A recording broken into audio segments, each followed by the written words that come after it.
Hi Kannayya. ఈరోజు మనం చిన్ని కృష్ణ రాధా గురించి తెలుసుకుందామా? మనకు రాధాకృష్ణ తెలుసు కదా. రాధా వాళ్ళ అమ్మ నాన్న ఏమో వృషభానుడు, కీర్తిదేవి. వాళ్ళు భరసానాలో ఉండేవారు. ఇంకా చిన్ని కృష్ణ వాళ్ళ అమ్మ నాన్న ఏమో యశోదామాత, నంద. చిన్ని కృష్ణ వాళ్ళేమో గోకులంలో ఉండేవారు. ఒకసారి ఏమవుతుందంటే, చిన్ని రాధ పుట్టగానే వాళ్ళ అమ్మ నాన్న, భర్సానాలోని అందరు ప్రజలు చాలా సంతోషపడతారు. కానీ రాధ పుట్టిన తర్వాత ఎన్ని రోజులైనా కళ్ళు తెరవట్లేదు. ఇంకా అందరూ రాధకి చూపు లేదు అనుకుంటారు. వాళ్ళ అమ్మ నాన్న చాలా బాధపడతారు పాపం. ఒకసారి భర్సానాలో వృషభానుడు ఒక పెద్ద పండగ చేస్తాడు. చాలామంది ఆ పండగకి వస్తారు.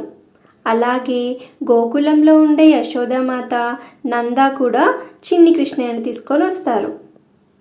చిన్ని కృష్ణయ్య ఆడుకుంటూ చిన్ని రాధ దగ్గరికి వెళ్ళి రాధని పట్టుకుంటాడు. చిన్ని కృష్ణయ్య రాధని ముట్టుకోగానే వెంటనే రాధ కళ్ళు తెరిచి కృష్ణయ్యని చూస్తుంది.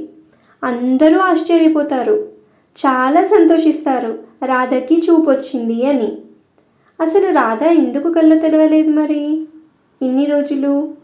ఎందుకంటే కృష్ణావతారం స్టార్ట్ అయ్యే ముందు రాధ కృష్ణుడితో చెప్తుంది, నేను నెక్స్ట్ జన్మలో పుట్టిన తర్వాత ఫస్ట్ నిన్నే చూస్తాను కృష్ణ అని.